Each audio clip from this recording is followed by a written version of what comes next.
Hello, Fearless Gamers, and welcome to another podcast here on Fearless Games. I'm Matt the Vet, and today I'm joined by... James the Wildcard. And that is all today, so welcome back. Yes. How is everybody? Not too bad, not too bad. Cool. That's good. So, what's going on? Nothing. Just relaxing things, stuff. Have you heard the latest from GW? Which latest? The latest on the Chaos Space Marines. I did not hear Chaos stuff. It is up for pre-order right now on iTunes. The Black Legion supplement book is now available for pre-order. So you can make an army based off, kinda, sorta, the dudes who used to be the Sons of Horus. Yeah, but that's weird, considering... Like, that's weird. Okay, because, alright, even with this current codex that's out for the Chaos Space Marines, it's basically based on the Black Legion. Just like the Space Marine Codex is basically based on the Ultramarines. So why would you have a supplement of what it's already based on? From what I have been told, like, things I've been hearing, not sure how true any of it is, but from what I've been told, apparently the book focuses primarily around Abaddon being the HQ, and they give you Chosen as troops. Doesn't he do something like that already? I think he does. I don't have the book with me, so I don't know. But yeah, which I think, like, they solidified, like, I could be wrong, but I think he has to be the HQ, and Chosen have to be Chosen. Gotcha. See, it'll be interesting. What would be kind of interesting for them to do is, remember how he had the 4 for the 13th Black Crusade, like those 4, like, warlords under his command that were really, like, hated and cited for extermination? Okay. If you look in the book before the 4th edition book, or the 5th edition book, like the one where... The 3rd edition? You know, the one where actually it had rules for playing the different legions in the book? Oh, the 3rd edition one, yeah. And there's a list of, like, the 4, like, Chosen of Abaddon. Okay. And it'd be cool if they gave them rules or something for that. That's like the biggest thing I can think of for the Black Legion. You know, or they could, what they possibly may do is they may do, you know, here's Abaddon, but then if you have a Chaos Commander, he can take from the Chosen of Abaddon Warlord trait. Yeah. To represent that. Yeah, that would be cool. I mean, it's just, this is again another one out of left field, like, the Farside Enclave, don't get me wrong, I'm happy. I have like another 2 months to wait till you can get it in hard copy, which is unfortunate. Yeah. But I'm happy they did it, but I didn't expect it. And this is another one out of all the Chaos supplements they could have done, you chose the one that basically the book is based on. Like, you could have, I think they should have started with the 4 cults. They should have done, like, let's say, World Eater supplement. World Eaters, like, of course, I would love it if they did Thousand Suns, but Noise Marines, because the Emperor's Children could have also been really cool, or Death Guard. Yeah, like, I think any Death of the Guard 4 would they have could been have picked and went with, and, you know, that would have been, I think, kind of cooler in my opinion, because, hey, now we're getting into the cult Marines that people want, and the stuff that's been rumored for years and years now. But I'm sure the Black Legion thing will be interesting enough. I'm just kind of like, why didn't you do a different cult Legion?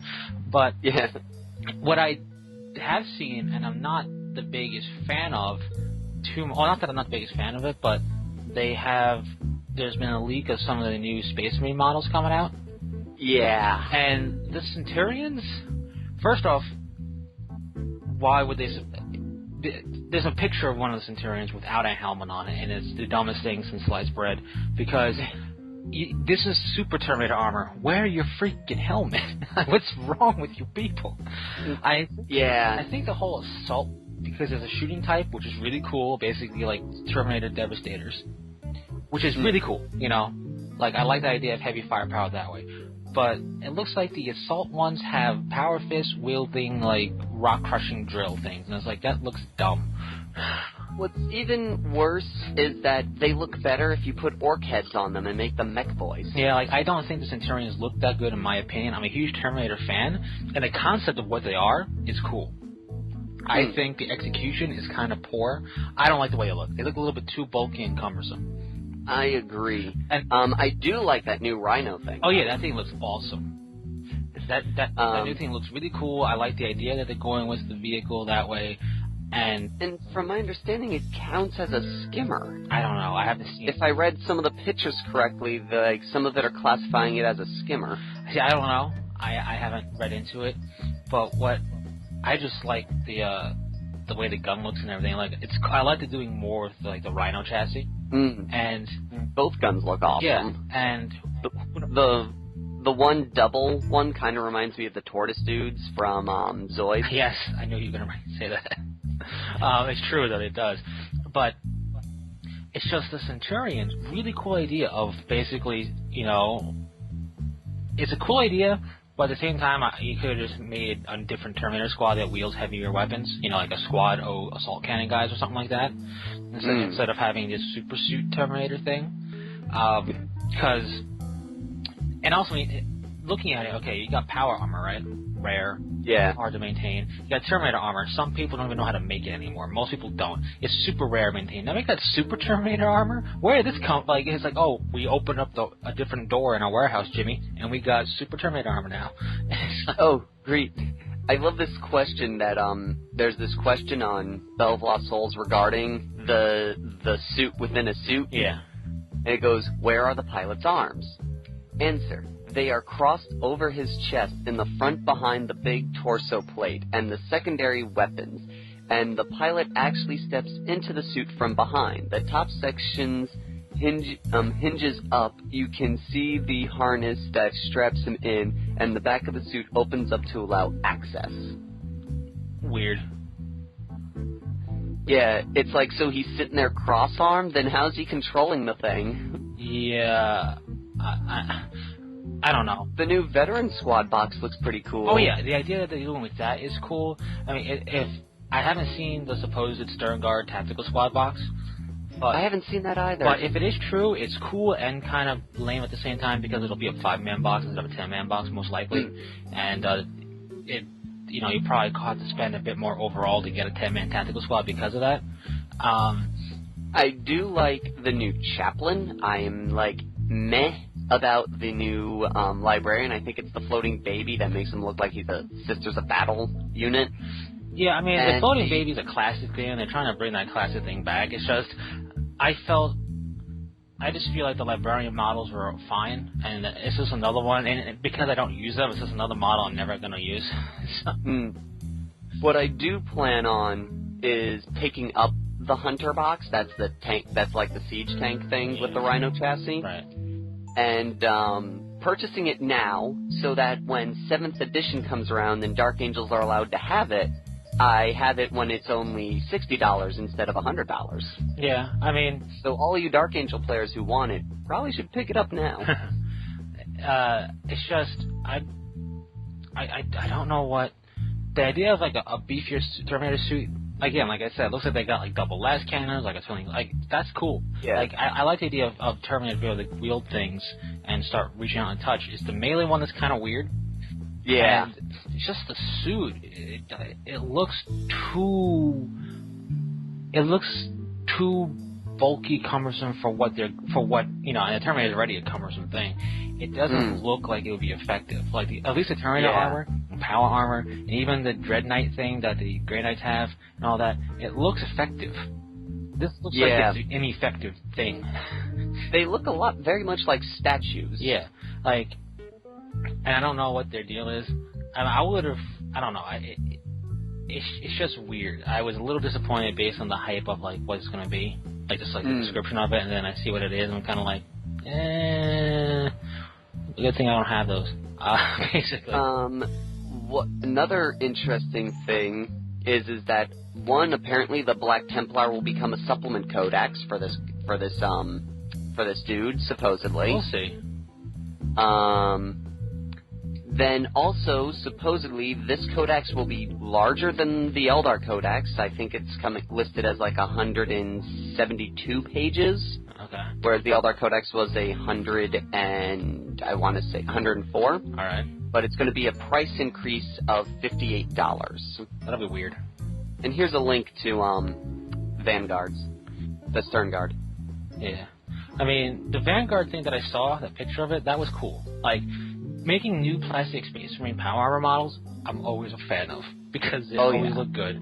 And it is true, the tactical squad box is old. Yeah, it's old. I like these new Stern Guard. They look pretty cool.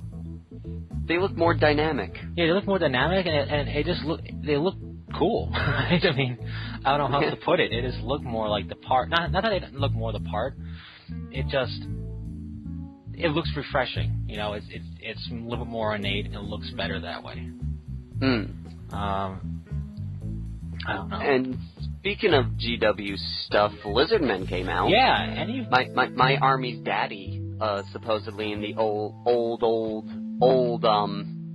fluff. Yeah, the old fluff of the Slann creating the Eldar basically, and the Slann are in the Lizardmen. Therefore, it's the old little fluff thing of like quasi cross-linking of the two worlds. Yeah, but, you know, obviously it was supposed to be the Slann created the Orcs and the Eldar to fight the Necrons. Yeah, but because the Necrons used to be the Necrons used to hate the old ones because they were technologically capable of leaving their planet, and they want to leave their planet because they're dying. Yeah. And then the C'tan went, well, kill them for us. And they're like, okay. Like, all right, sure. It was, I don't know, that's the really old fluff of the Slann. If any Fearless Gamers play Lizardmen, and if so, have you got your hands on this book, and what are your thoughts? You think? Because, to be honest with you, I've looked over the old Lizardmen books, I've seen people play and talk about them, I just have no idea what their real, like, strength and fantasy is. They're always a weird army, but out of a lot of the armies in Warhammer, they have some of the prettiest monstrous creatures. They do in the game. They do, and they're pretty unique when you look at everything else in there, because being pure Lizardmen and having lizard stuff, being very Aztecian and Mayan in look, it's a very unique look. That's one of the reasons why I kind of like looking at them, and that's one of the reasons why I like the Tomb King is also a very unique look of the Egyptian look. Like, those two things are pretty different from everybody else. Yeah. Because they're basically different cultures entirely. And I like that. I'm just curious if anybody can tell me, because I look at the Lizardmen, I don't understand then and now, I don't understand what their strength, what they bring to the table that makes them, like, I don't want to say it makes them interesting, because that's the wrong word, but, you know, like, the Tomb Kings have their abilities. I know what Chaos has. I kind of understand what Empire does, and Bretonnians, what their idea is. But I never understood Vampire Count and all that. I never understood the Lizardmen. I heard that they have a decent saves because of the lizard skin or whatever, maybe in general, or they have, like, staying power. Due to something, I just never understood what they did. Ever. I'm like, I don't get it. But, so if anybody plays them, feel free to leave a comment on what their strengths and weaknesses are, because completely confused. Inquiring minds would wish to know. Yeah. I have to say, their new monster creatures, the new dinosaurs look way better than what they used to have. So, bravo for that. It's kind of like... It's kind of like they really spent a lot of time on the Lizardmen and went, all right, super Terminators, brr, here you go. Like, that's what it feels like a little bit. And keep in mind, Fearless Gamers, I am a huge Space Marine fan. I think these things are silly. It hurts me to say that the Space Marine model looks dumb, because I'm a huge fan of power armor and Space Marines, and it hurts me to have to look at a model and go, you are the weakest link, goodbye. You know, it's just, it hurts me to say that. But, I just said it. Well, this is interesting. What's that? Never mind. It's not that interesting anymore. You heard it here first. Unless, let's see. Oh, this is sort of interesting. There's a website, it's called Forge World Discount, and it sells a lot of the Forge World models at a discounted price. Like, a good example here is, they take about 25% off. That's pretty cool. Off the models. But looking at them, let me just do a quick currency conversion here. It may not actually be because they're using a different currency system. Gotcha. Let me see here. Yeah, they're using a totally different currency system, so they may actually not be as discounted as they look. Yeah. Oh. And the survey says... Yeah, no. Okay. Speaking of Forge World, though, being a part of the newsletter, I got an email stating that, like, the first book of the Horus Heresy series is out to buy again. Is that a new 6th edition updated book? I guess. I was looking at it. I have no clue. I wasn't able to look at it for that long because I was busy when I got the email, and I got it to my phone, so I just looked at it real quick. But I'm guessing it's a what am I guessing? We are clearly using the internet, therefore I can use internet. But I have to say, that's all. Well, if it is a 6th edition upgrade book, that's really freaking quick, and bravo for that. But yeah, at the same time, give me the second book already. Yeah. And, did you see the Castellax, the Battle Automata? Oh yes. That thing is. Have you seen Archmagno? The new Mechanicus? Yeah. Omegas. He is gorgeous looking. He's very cool. He's very mechanical, and this makes me happy, and it makes me wish they had their own real freaking codex. Yeah. Like for real. But I'm trying to find the book to see. I have to say, Forge World has been doing great jobs recently with stuff. I mean, it looks great. Oh, yeah. Alright, so here we go. Horus Heresy Book 1, Betrayal. It doesn't state anything if it's 6th edition upgraded. I assume because it was unless it was out of print and then it came back in print. I don't know. But you can buy it again. I just want the second book already. Okay, re-looking at this site, I think it's just a issue with their displays. They go by euro. Yeah. But instead of doing like 47.00 euro, they go 47,00. So when you type that number in, Angron becomes $6,000. Oh yeah, you're not gonna do that. But if you type in it in a point, Angron drops to $60. Here's a discount, I tell you. $6,000 is a discount.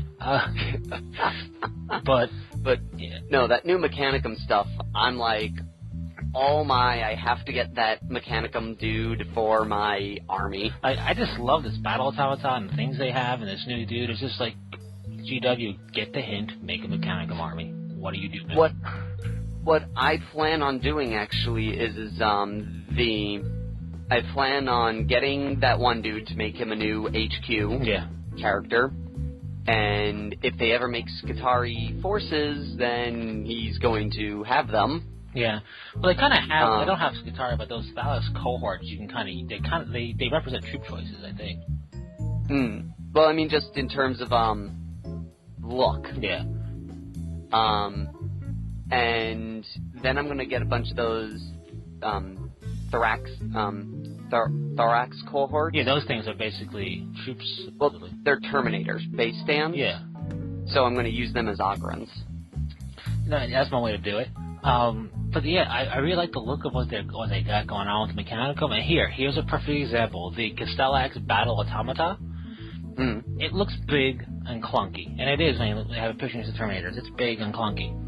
But it looks more capable of moving around and being efficient on the battlefield than those Centurions do. Yeah, his legs look like they can actually move. Yeah, he looks like he can actually move and do things. So, that's a perfect example of what I was talking about earlier. But that's cool, and they're giving us more stuff, and I can't wait for the next Primarch to come eventually. But yeah, you know what? I want the second book already, because to be honest, I was thinking about it as far as if I were to make a Horus Heresy era force, what would I go with? Because I played Dark Angels already, and I don't want to paint up a whole other force to paint them in black armor instead of green. Because it's like, I feel like, not that it's redundant, but I can't even use the two together really at that point. Yeah. If I were to go with anything, if I was going to go Traitor, I would have to see what the Thousand Suns rules are, of course. But if that doesn't pan out too well, or if it just, I would go with Amron. I would make World Eater, because they're really cool. And I would also have to see how the Iron Warriors go with their siege capability, but really, I really like the World Eaters, the way they're set up to be. And for the Loyalist side, I mean, I would be very heavily considering Imperial Fists. I just think the yellow is where, I think it'd be fun to paint an army in yellow, all dirty. For me, it would be for the heresy side, it would be coin toss between Mechanicum, doing a Dark Mechanicum theme, and either Thousand Suns or Noise Marines, Emperor's Children, because I do like Fulgrim, and I like his whole backstory. On the Loyalist side, I would probably go... that's a tough one. I may go either Salamander or something like Raven Guard. Yeah, the Raven Guard are cool, and especially in the story of them after the massacre that they withstanded, and so are the Salamanders. I'm looking at it. Ultramarines are cool, but part of the reasons why I really am drawn to the Imperial Fist for the Loyalist side, if I was to do a Horus Heresy force, is they were present at the Siege of Terra. I would really want to do a force that I could model as like with their bases as being, protecting the Emperor basically and protecting the palace. So it's them, Blood Angels, or White Scars, and I'm not painting white. White Scars. I think it would be fun to do that and do a battle force consisting of Sigismund. And at that point, if they don't make a cool model for him, I can just use the Emperor's Champion model. Because it's Sigismund, right? That was the first Emperor's Champion. He is the one who created the Black Templars. Yeah. And so I could do that and just make like the force that he commands and give them very Black Templar heraldry on them, but still paint them yellow. Like these are the predecessors to the Black Templars. Straight up. I think that'd be kind of fun to do, to paint them as and do that as. So like you have like the yellow, but then you have somebody with like the Black Templars. Let's say he has a Power Fist, he needs a Terminator, and he's got the Black Templar cross on his Power Fist, and you got Sigismund painting up basically yellow with heavy Black Templar heraldry, because that's his personal heraldry on him, like on his shoulder pads, on his knee, and everything like that. And if you have like a storm shield somewhere, you have maybe the Imperial Fist symbol with a cross over it. Like just make them very much like Black Templar heraldry, but it's very much clear Imperial Fists. Interesting. That would be fun to do. And plus, being on Siege of Terra, I could make them really battle damaged and customize them, make them look worn and everything, and have a cool base for it, and just have a bunch of dead chaos stuff underneath them because they're just holding the line. Yeah. So that would be what I would do, I think. And I love Mechanicum, and that obviously... Mechanicum is... I love anything with tanks. They're the coolest force that never existed, in my opinion. Well, they're slowly becoming into existence. We got them in Horus Heresy. Yeah, but it's so like, here's like 3 things, and then you can use all this stuff. It's like, but I want more. Here's the commander. Well, they give you a commander, a couple of war gear for him to switch him out, and 3 or 4 different troops. Because I think they do have rules for Skitarii. Yeah, but it's just like, I want more. I want models, and I want more things. I want some of those, I want those knights that they have. Yeah. But, like, give them some legion, like, even if you're not making them a full force, give them some of the legionary, the Titan Legios groups, because they work heavily with them. Yeah. But, alas, we'll have to wait and see how those things creep along. But I really do like what they're doing with Forge World with that stuff. Yes, but our only complaint is, where's our next book? Yeah, really, it's about time. Give me that second Horus Heresy book. I'm jonesing for it. One thing that I find very interesting with this is that technically the Xenos forces can the Xenos forces can actually, you can have your 40k force and put it in the Horus Heresy and not really have to change anything in terms of model-wise. And I like that a lot. And that's the coolest part about the Xenos. I mean... Because basically everything, like with the Eldar, every change that's happened to them has already happened. Yeah. And here's the deal. With the exception of Tyranids and Necrons, you could just play Orcs, you can play Eldar, you can play whatever.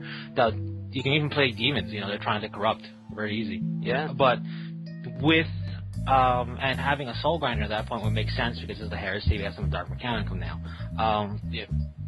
But Tyranids, most people do is they say these are the creatures from Planet Murder, Yeah. Go with that, or you could, there's something saying that maybe a really small expeditionary force of Tyranids never showed up, and they just got destroyed utterly, so we never learned about them. You never know. And and with the Necrons, again, same deal. Yeah, they technically are just waking up now, but maybe somebody was an early riser. Yeah. So you could still even do that, or you could just have it represent techno heresy, like sentient computers and stuff like that. Techno robots. Yeah, and it's just heresy because it's, what is this? This is a bane of existence. You can't have robots thinking for themselves, and you kill them. So you can still utilize everything without any modifications, which is great. Which they have said they are going to be making books involving the Xenos soon. Yeah. But soon seems to be a matter of interpretation. Yeah. And what I'm guessing is with the Xeno stuff that they're going to put in, whatever Xeno stuff they decide to put in, if they put in the creatures for murder, it's probably going to be a Tyrannid supplemental thing. It's probably going to feel like a supplemental book within the big book. You know what I mean? It's going to have stuff, maybe have some Eldar stuff that you just don't see anymore because it was back in the day, and it's supplement stuff. Like you play Eldar, Codex Eldar, but here this is a heavy support, this is a whatever. Yep. So I mean, it's just, I don't know. The Horus Heresy is one of my favorite time periods of 40K, just because of it's got the possibilities really for stuff in there is limitless. Now here's a random thingamabob. Where was I going with this? I actually just played a demo of a new game that's coming out soon. Oh, what game? The Wonderful 101. I don't know what that is.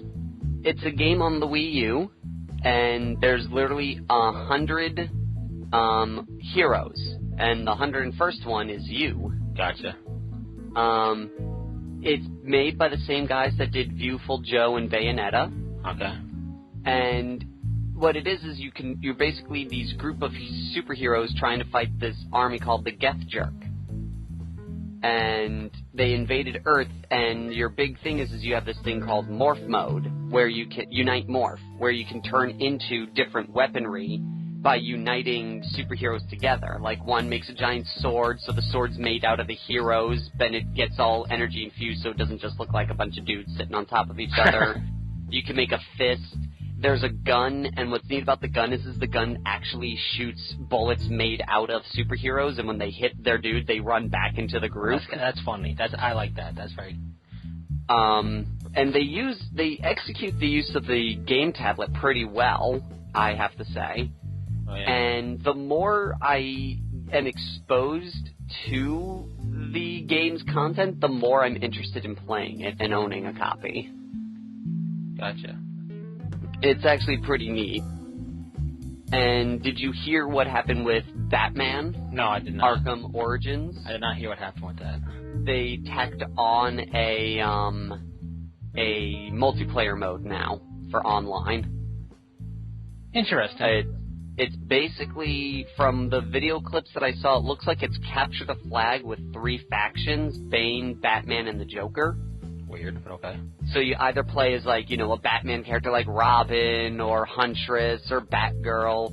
Bane side, you play a Bane thug that's souped up on Venom. And Joker, you play like Joker clowns. Gotcha. That's kind of cool. And I'm just like, this seems rather pointless. It's pointless, but what it does, it gives people something to do, like, try it out. Well, it's for Batman Arkham Origins, I would have expected like an online co-op mode over a slugfest Call of Duty ripoff. Yeah, but co-op mode is a lot harder to do. Especially like, I don't want to say last minute, but especially to tack on. It's not the same company that made the other two, from my understanding, but I'm still curious to see how it is. It is? I thought it was. I heard from someone that it wasn't, through the power of the internet, we shall learn. Yeah, Arkham's Origins is made by... thanks for not telling me, website. Awesome.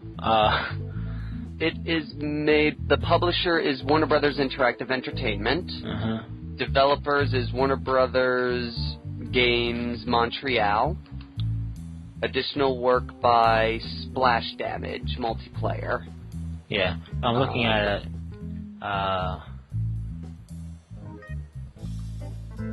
From what I don't know. Looking at Arkham, Batman Arkham Asylum was done by Rocksteady Studios. Yeah, it's a different studio. With Eidos Interactive, Warner Brothers Interactive Entertainment. Yeah. And then City was done by... I think City was also a Rocksteady game. I think so. Yeah, Rocksteady Studios. Yep.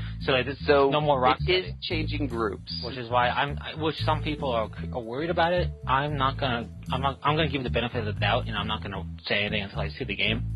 I pre-ordered it, so I'm going to check it out, see what happens. The only thing I'm not happy about right now is that Joker's in it. Not because Mark Hamill said I'm not playing the role anymore or anything about that, but he's been in 2 games already. Can we get another villain? Yeah, I mean, I am a huge Joker fan.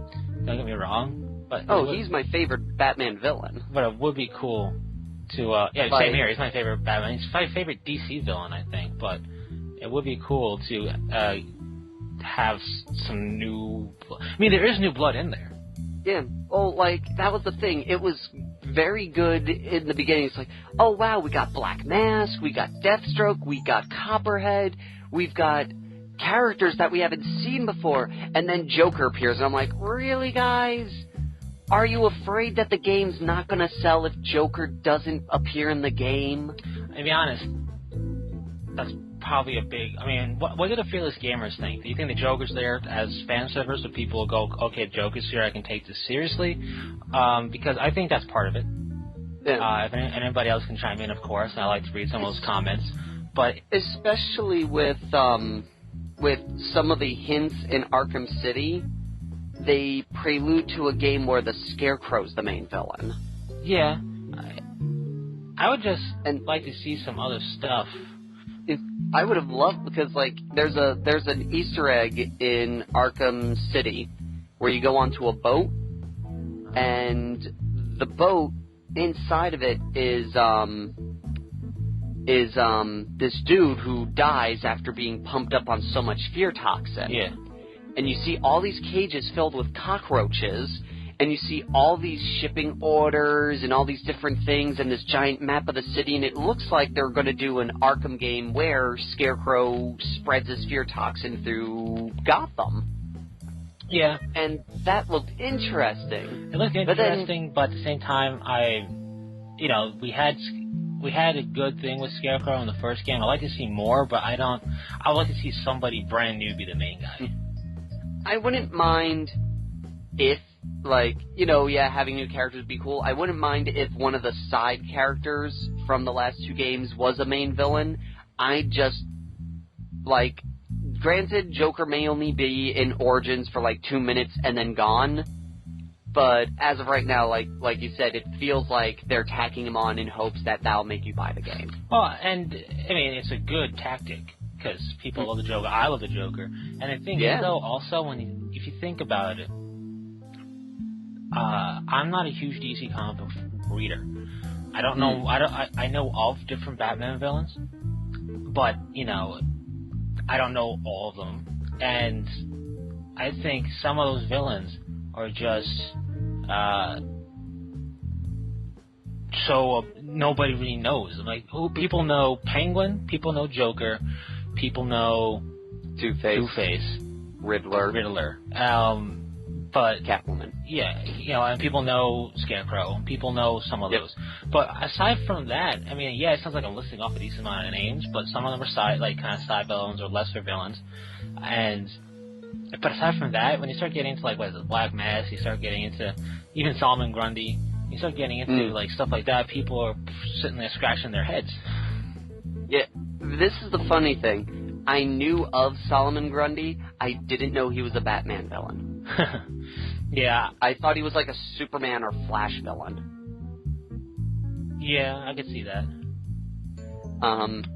One interesting thing that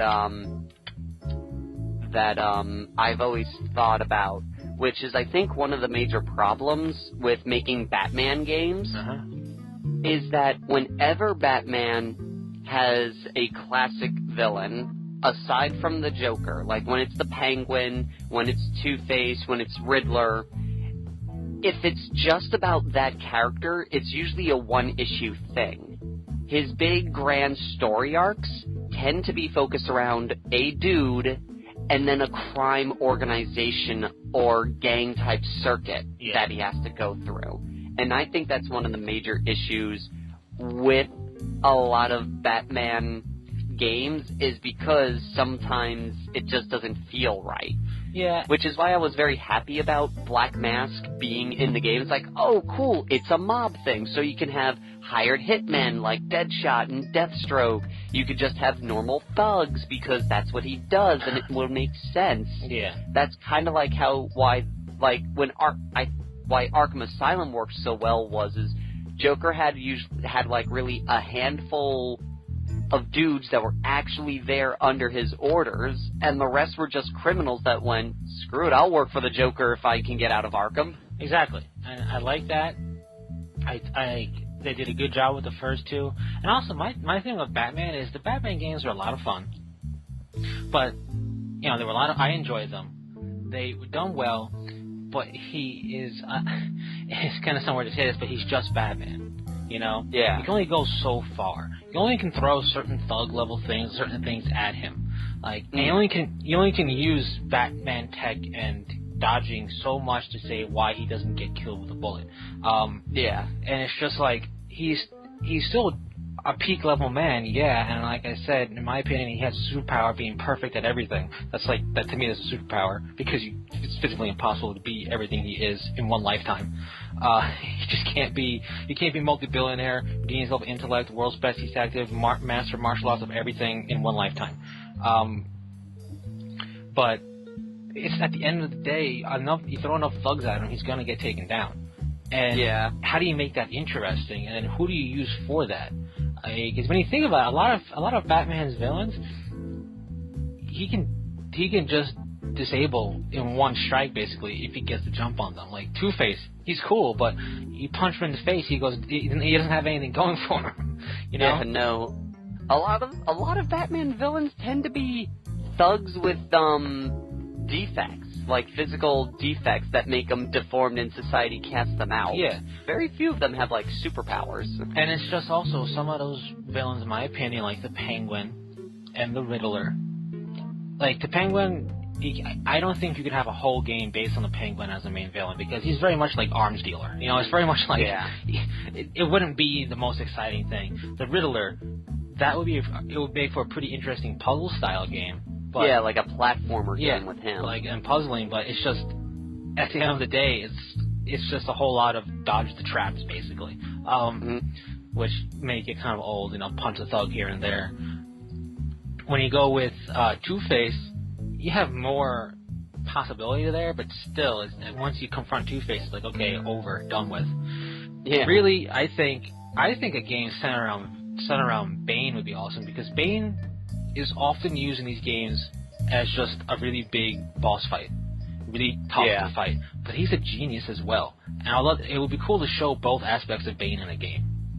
Or Clayface. Clayface would be cool too. I mean, Clayface. You could do something where he recreates the goo that turned him into a thing and just made a bunch of dudes into little baby Clayfaces type of thing. Oh yeah, no, Clayface is another one. But he'd be interesting. Clayface is cool, and I think Clayface would be an awesome main villain for a game. But I would just like to have Bane strut his stuff, because it's in the two games when you fought Bane in Arkham Asylum, it's like basically I hate you, therefore I fight you. Yeah. And it's just like. Well, wasn't he doped up on Venom? Yeah, and that's the thing. Like, I just feel like I just think people deserve to see both sides of Bane, especially if they don't know him from the comics, because he's very smart, and he doesn't come across that way in the games. That way. So it'd be really cool to have, and I think that's a great thing, because you have Bane, dealer of Venom, basically. Genius, and also really hard to fight. You can make multiple appearances as like a mini-boss thing to fight him before you either get away or do something where he has to back away. And then you have thugs. You have regular thugs and thugs that happen to be on Venom as well. So you have a whole range of normal person to half Banes basically running around. Yeah. And poisoning the or like corrupting the water supply or doing something like you could do something with Bane. And the nice thing about Batman villains is you can do that and still have other people be there at the side. Like the Riddler can always be there. Penguin can always be there. He can work with Penguin to get weapons and whatnot and stuff like that. Yeah. But I think part of the thing with Batman is most people know Batman villains from movies.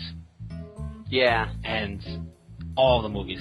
And what have we seen in the movies? We've seen Poison Ivy, we've seen Two-Face, we've seen Joker, we've seen Riddler, we've seen Scarecrow, we've seen Mr. Freeze.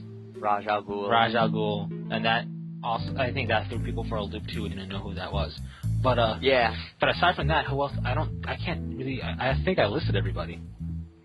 Yeah, I can't think of anybody else that really stuck out as a comic book villain. And other than that, series. And the thing is, when you look at Batman's comics, he has loads more villains than that. It's just nobody knows them. Yep. And a lot of times they're always like, let's band together to fight Batman, usually. Yeah. So, and like Killer Croc, he's cool. He's interesting. He was scary in those games, let me tell you. He's a weird scenario, because sometimes they say he's a dude who genetically altered himself, and then there's some adaptations where he has a skin disease that makes him look like he has crocodile skin. Some versions he has a tail, some versions he doesn't. It's always weird with what's going on with him. Yeah. But, I mean, he was always a little bit interesting for me. But, again, I'm going to put it on the line right now. When it comes to comic books, I don't really purchase them and read them. I'm not a comic book reader just because it's an expense that you have to keep up with. And if you... Yeah. It becomes like... It's one of the reasons why I stopped playing Magic the Gathering, random tangent. It's because I enjoy playing it, but the constant upkeep of having to get the new box sets when they come out, and constantly, in that case, it's a metagame, and constantly tweaking the deck. It got old, and I enjoyed playing it, but it got too cumbersome. It became less about enjoying it, more about keeping up with the Joneses. And comic books, I feel, are very similar. Like, okay, the next issue's coming out, I gotta either call the comic book shop and make sure they have a copy for me, and then you have this, and you have, 3 different alternate covers, great, I have to buy 3 of them. It's just like... I find that comic books is very expensive depending on the number of characters you follow. Oh, yeah. Like, if you follow just one dude, like, if you just follow Superman, then, like, $20, you're caught up in the last 4 months that you missed. But then if you're following, like, Superman, Iron Man, Batman, and the Guardians of the Galaxy, 4 months usually will rack you up $60, $80. Yeah, and then also you have, like, and I don't know too much about this, but I do remember, like, you have, like, let's say a Spider-Man arc, but then it's, like, 3 different Spider-Man arcs. Yeah, and it's like, which is what, and then you have, like, Ultimate for Marvel, and it's like, what's going on? This is different than this, and then, the Ghost Rider thing split up, so I gotta look at this for Ghost Rider, and this happened, and if I'm a fan of the Iron Man series, now I gotta follow War Machine stuff, because he's part of the Iron Man franchise, and it's just like, I feel it becomes kind of hectic that way, because, nobody likes just, I shouldn't say nobody, I have yet to find somebody who likes just one comic book character, and that's it.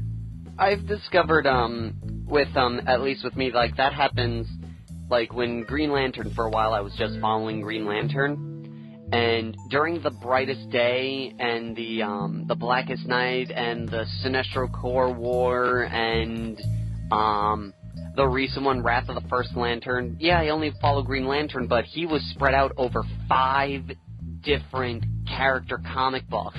Yeah. So it wasn't just it wasn't just a 6-issue series from Green Lantern. No, it ended up being like a 20-issue series because I had to buy Green Lantern, Red Lantern, New Guardians, Green Lantern Corps, and whatever new issue they threw out just to connect everything. Exactly, that's my point. So that's why I kind of stopped. I followed one thing, and maybe this is why I also stopped with it, as I followed the Clone Saga, or the Clone Age Saga of Spider-Man back in the day in the 90s. Oh, that convoluted, crazy thing you needed a flow chart to understand what was going on? Yeah, the flow chart didn't help. I still don't know what's going on. I read everything. I followed that, and then I was like, done, stop, pump my brakes, that's it. I'm done. Stop the ride, I want to get off. And like, I enjoy comic book characters, they're cool, but it's a lot of work to follow up, because even if you have if you're a diehard fan of one character, you're gonna be wondering what's going on in some other people you're interested in, and then you pick up an issue, and then it's like, I wonder what happens next, and then you get stuck that way. And yep. And when it comes to comic books, I prefer Marvel personally. There's more characters I like in Marvel, so that's why I'm also not very up on my DC stuff. And I find also that Marvel is a little more self-contained a lot of the slightly. time. Well, by that I mean, like, usually, like, here's just a good example is Fantastic Four, let's just say. Uh-huh. If Doom is doing something and it's an arc thing, it's usually self-contained right. to that one dude. If they decide to do, like, you know, an Avengers event or something, they have a comic book series set aside just for that. Gotcha. And any side issues tend to just be like side stories in it.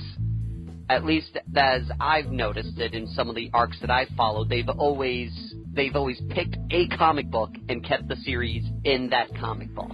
Yeah.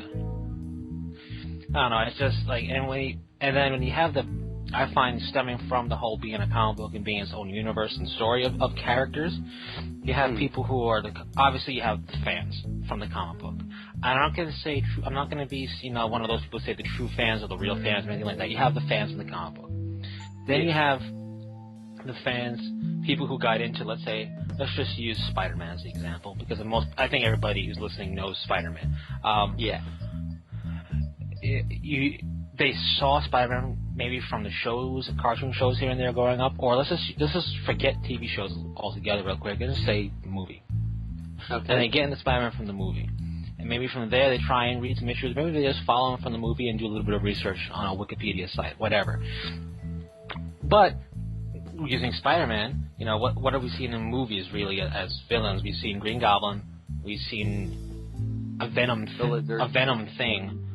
We've seen the Lizard, Hobgoblin, Sandman. kind of, Sandman. I think they actually referred to him as New Goblin. Did they? Yeah, I think he's called the New Goblin in the Raimi series. And what was it?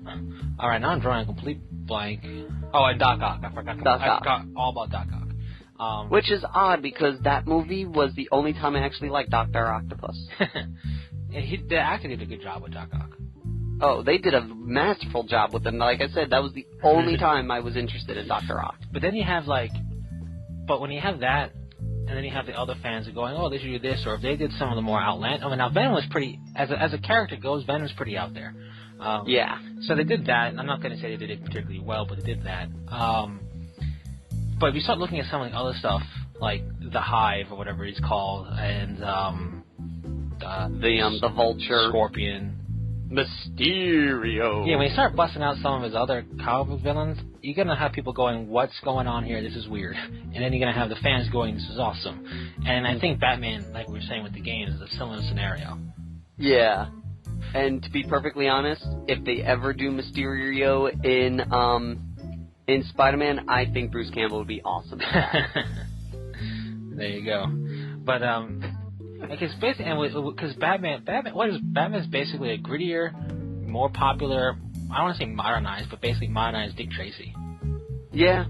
So he has those level of villains, and then some of that stuff is out there. Yeah. It just makes you go, what happened? And yeah. And you go, that's Killer Croc. Oh, sure it is. That's the Mad Hatter. Oh, yeah. That's the Mad Hatter. The what? Yeah, he does things with hats. Yeah, he mind controls you with cards. It's weird. I'm still not sure how the Mad Hatter works. I just know that it's mind control. It's like you look at it, you go, you serious? This is something? All right. And then you go, what you got next? The Riddler? Yeah, he just makes really convoluted riddles that involve, like, robberies and whatnot. He robs a bank, and then he leaves you a message that says he did it, but he tells you in a very complicated way. And then he gives you clues to his next thing. It's like, what? And it's like, well, Two-Face, what's his deal? Well, he likes flipping a coin and then shoots you in the face. And deciding what he's going to do. Yeah, it's like, okay, I can deal with that. Oh, but he's horribly disfigured half of his body, but not dead. I can deal with that. It's just like... And he's got split personality. All right, you're pushing the limits here. And then he got like... but then it's like Penguin. What's the deal with the Penguin? Oh, he's an arms dealer. All right, and he goes, wah, wah, wah. And it's just like... And he kind of looks like a penguin. All right, I'm fine. Great. I'll accept that. Then he got... What about Mr. Freeze? That's a weird one. That is a weird one, but I love Mr. Freeze. Mr. Freeze is awesome, but there are times where they make him too tragic. Oh, yeah? Yeah, like, there are just times where, like, he just seems so mopey, and I'm like, we get it, you're sad, your wife is dying, move on. Yeah, they do make him really, like, obsessive about the whole wife thing that's frozen away in cryogenic storage or whatever. And that's fine, but they play it up so much sometimes where you're just sick of it, and it's like that Spaceball scene. Do something! Do something! Yeah. Do something! I mean, it's a great plot point for the character, and it's a great driving motive for why he does things. But I also feel like it's I feel bad, because it's always like, yes, I can do the thing. Damn it, Batman, why do you have to ruin everything? It's like... Yeah. Sometimes Batman can be a douche to him. And it's just like... I just like Mr. Freeze also, dude. It's kind of like, yeah, I got a suit. Yeah, I like the cold. Yeah, I need this. Leave me alone. As long as you don't go into what they did in the final season of the Batman cartoon. Fair enough. When he became a spider head thing. Well, we don't talk about spider head thing, alright? Because... A lot of people don't talk about the final season of the Batman cartoon. A lot of people just forget it happened and they move on with their lives. But because it wasn't bad, but it was some of the character choices and some of the character designs were just like, what? What was that? I can't remember the name of the villain, but he had a really big like cartoon series / maybe cartoon movie. It was like Phantom or something like that, like the Phantom, like Mask of the Phantasm. Yeah, that guy. That was a girl actually. Oh yeah, but I'm just saying guys in that character. Yeah. But like that was a very cool villain. That was. I liked the whole concept. Once you figure out what the deal is with the Phantom, it was amazing. Yeah, and I think that would be a cool game plot point, or even like a movie plot point. And what I liked about that was that was a great use of the Joker without making him the main focus. Yeah. Because, like, it was him all along. Yes, he had a connection to it in the past, but the whole shtick was a dude was thinking Batman was out to kill him, so he went to the only person he knows that Batman hasn't beaten, and he thought that was a smart move. Listen, you don't go to the Joker for anything. Even if you did know him before he was the Joker. You don't go to the Joker for anything. You don't even go near the vicinity of the Joker's last known whereabouts for anything. You don't even approach him. I don't care if the coffee shop serves great coffee. Yeah. You don't even, he was there. You don't even think about going to see the Joker, so you'll find out. You don't do that. It's a bad idea. That's like going to see Carnage to solve a problem. You don't do that. You don't try to recruit Carnage for anything. It doesn't work well. Same thing with the Joker. It doesn't work well. Ironically, though, in not Crisis on Infinite Earth, the recent one that they did, I forget what it was called because there was too many of them with Crisis in the name. Yeah. I think it was Infinite Crisis, where they had the two Supermans and the Superboy Prime. Luthor left the Joker out, Luthor left the Joker out of his plan because he was smart, like, you don't deal with the Joker, but that ended up biting him in the butt in the long run. Yeah. Because the Joker got back at him for not letting him join up. Yeah. And at that high level, yeah, you're kind of, it's damned if you do, damned if you don't. But when you got a problem, you don't go to the Joker. You don't go to there's certain villains you don't go to solve something illegally. Yeah. Some villains you can't. I mean, most of Batman villains you probably shouldn't because they're crazy. But yeah, but you could get away with like the Penguin. Yeah, the Penguin could work. And but yeah, no, that's about it. Because half of them are too busy fighting for control of Gotham. Yeah, and it's also like you can't even go to Two-Face because he'll flip a coin whether they kill you or not before talking to you, and that's your chances are 50-50 with him all the time. That's not good. That's not a good chance. Even if he likes the idea. Yeah, he has to check. Yeah, he has to check to see if the coin likes the idea. Yeah, so good luck with that one. But it's just the Riddler will give you a complex answer that you'll need like a thesaurus to figure out. Yeah, and then you just look at him and go, "What? Excuse me, can you not do that?" And the problem is the Joker will listen to it, but then you're screwed. Yeah. You're screwed because you'll most likely say yes. Yeah, and then you can't approach the Scarecrow because good luck with that. Yeah. Like you really can't approach me. Like Batman's villains, it's funny that they will. It's funny and weird. You look at them, and yet they always try to team up with each other. Yeah. But you can look at it and go, that's never gonna go well. Yeah. Because you look at us, we're dysfunctional. They're one of the more dangerous people to go towards, but in terms of the grand scale of villains, they're kind of like bottom tier. Yeah. Which is interesting how that works. Yeah. It's just like I don't know. Like I'll give that to the Batman series. It's one of those things that you know what, somehow it works and it's interesting. But you know, there's just so many minor villains here and there that some of them just get left behind. And with that, I think we are out of time. Mm-hmm. We had a lot of stuff to discuss today. It was very interesting. Fearless Gamers, let us know what you think. If you play the Lizardmen, what do they do? What's their thing? Yeah, like we have no idea. What do you guys think about the new Space Marine models and the new Black Legion Codex? And do any of you guys think that the Joker was thrown into Batman Origins just to sell copies of the game? Yes, now keep in mind, it seemed like it was going to be focusing on somebody else, and we don't know what's going on with the Joker in this game, but the fact that like it was just not I didn't expect to see the Joker. I wasn't expecting him either. Yeah. And so let us know what you think, and if you have any questions, comments, concerns, leave a comment, and we'll get back to you on that. Yep. And thank you all for watching, and until next time, Fearless Gamers, take care. Peace.